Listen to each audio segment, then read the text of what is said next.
Coucou, voici le tuto du Charlie's Cross Carré Sweetheart Double Rings Finish.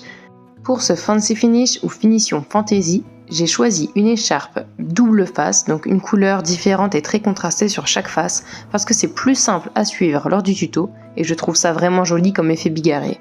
Il s'agit d'un nouage triple cou Shodo d'un niveau très avancé. Je le réalise ici avec une écharpe Laruche Leora, motif aquarelle, coloris La vie en couleur. Commence ce nouage centré, c'est-à-dire sur l'étiquette du milieu. Si tu as un motif qui a un sens au bas, pense bien à commencer avec le motif tête en bas, car au final, il repassera dans le bon sens à la fin du nouage, tu vas voir. Pour ce nouage, il te faut une écharpe tissée de ta taille de base, donc 6 pour moi, et 2 anneaux de portage. Passe ton enfant au dos de la manière de ton choix. Je commence ici avec un passage par la hanche. Cette finition est une des rares finitions qui passe très bien avec une écharpe assez épaisse. La première difficulté de ce nouage est d'effectuer le premier passage croisé, c'est-à-dire le cross pass, avec l'écharpe qui passe sous le genou de bébé. Tu vois que j'inverse l'ourlet inférieur et supérieur pour amoquer ce pass, c'est-à-dire rendre une assise profonde. C'est pour ça que ma waist belt, le passage en corde du tissu sur ma taille, on voit la face blanche, tandis que les cross-pass, on voit la face noire. J'ai inversé l'ourlet le temps de la waist belt afin de créer une assise profonde pour mon bébé. Une fois que le deuxième passage croisé est créé, le nouage est beaucoup plus sécurisé. La difficulté du cross-pass est que ça laisse un grand espace ouvert sur le côté et que les bébés ou enfants qui gigotent ou ne coopèrent pas, cela est une vraie porte ouverte à un risque de chute. Il faut faire très attention. À présent, j'ai donc créé les 2 passages de tissu sur le dos de bébé, les 2 passages croisés, ainsi que la waist belt qui est la ceinture de tissu que l'on voit sur ma taille. Maintenant, je fais ce qu'on appelle un V-pull, c'est-à-dire que je tire les ourlets supérieurs puis les ourlets inférieurs de l'écharpe en forme de V. Cela va permettre de bien ajuster les 2 cross-pass sur le dos de mon bébé. J'ai à présent un pan court et un pan long. Le pan long va venir créer le chest pass, donc la bande passante poitrine, qui va avoir la finition Sweetheart, qui donne le nom Sweetheart dans cette finition. Il faut inverser l'ourlet inférieur et supérieur pour créer cette espèce de top décolleté en forme de cœur. Donc voilà, je viens juste de retourner mon écharpe et c'est ainsi que le motif se retrouve dans le bon sens à présent sur le dernier passage sur le dos de bébé qui est un sling pass ou un passage hamac. Donc j'étale bien le tissu sur le dos de bébé.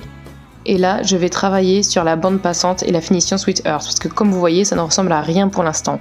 Il va falloir travailler sur l'ancien ourlet inférieur devenu ourlet supérieur, que je vais ramener le mou dans mon dos, et en même temps, je vais tirer cet ourlet afin de bien ajuster la bande passante.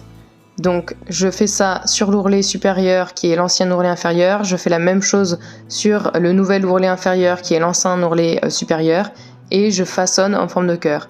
Là, je tire mon débardeur qui est sous le nouage afin de le faire paraître invisible au final, comme si l'écharpe m'habillait. Ça, c'est un choix personnel, selon comment vous êtes à l'aise avec ce décolleté. Et je passe les 2 pans qui viennent de mes épaules sous la waist belt. Donc, il ne faut pas trop serrer sa waist belt au début, parce qu'ensuite, on va passer les pans dessous et ça va demander un peu de mou. Pas beaucoup, mais un petit peu. Je prends mon premier anneau et je le passe dans l'écharpe, puis je remonte l'anneau sous la waist belt et je repasse l'écharpe à l'intérieur. C'est ainsi que ça va bloquer la finition, d'où le nom Double Rings Finish. Je refais exactement la même chose avec l'autre pan, mais comme je vois que l'écharpe était bien remontée sur la tête de mon bébé, je viens ramener le surplus sous ses fesses préalablement, afin de bien dégager ses voies respiratoires.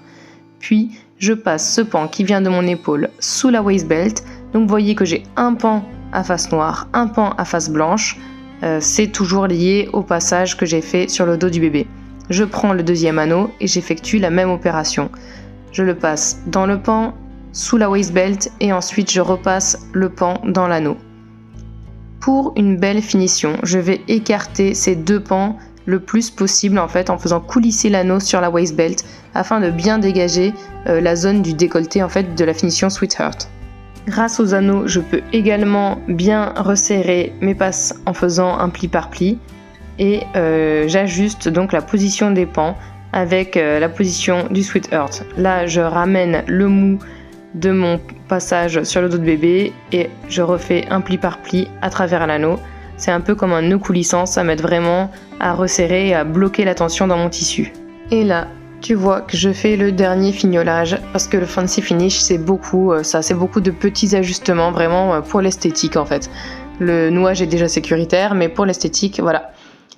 Donc ce que j'aime bien faire aussi c'est faire ressembler mon nouage à une robe et donc je viens coincer les pans d'écharpe sous ma waist belt. Donc là je passe le plus long, le noir sous la waist belt et je mets le blanc, je le coince au milieu pour avoir cet effet comme si c'était la finition Sweetheart qui continuait en fait. Et ça fait une robe. Voilà, j'espère que ce tuto t'a plu. J'ai hâte de voir le résultat une fois que tu l'auras suivi. Et voici une petite vidéo bonus où je l'avais fait avec mon enfant quand il était plus jeune. À bientôt!